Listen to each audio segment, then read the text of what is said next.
Profil Mieke Wijaya, aktris senior yang tutup usia, main 78 judul film hingga meraih 3 piala citra.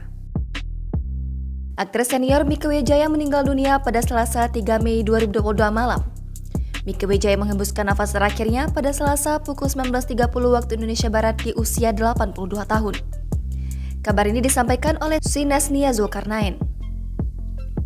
Jenazah Mieke Wijaya direncanakan dimakamkan di TPU Tanda Kusir Kebayoran Lama, Jakarta Selatan pada Rabu 4 Mei 2022 siang. Mieke Wijaya sebelumnya sempat dirawat selama 1 bulan di rumah sakit. Ia menderita diabetes hingga akhirnya ada kanker di dalam tubuhnya. Profil Mieke Wijaya. Mieke Wijaya lahir pada 17 Maret 1939 di Bandung, Jawa Barat. Mieke mulai mengawali karirnya dengan membintangi film berjudul Gagal pada tahun 1955 di usianya yang masih muda. Nama Mieke Wijaya akhirnya mulai dikenal publik.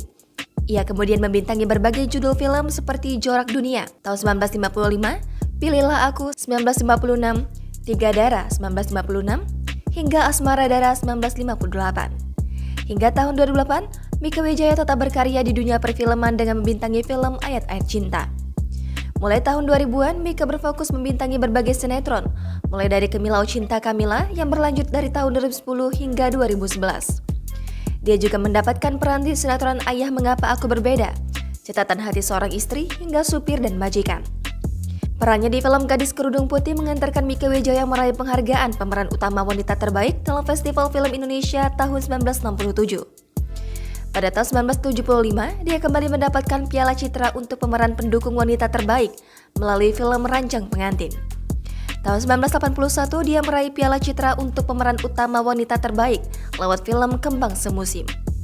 Mieke Wijaya juga meraih penghargaan Lifetime Achievement Award di Festival Film Bandung tahun 2011 dan Indonesian Movie Actors Award tahun 2015. Mieke Wijaya tercatat telah membintangi 78 judul film dan 30 sinetron. Jangan lupa subscribe, share, komen, dan like ya!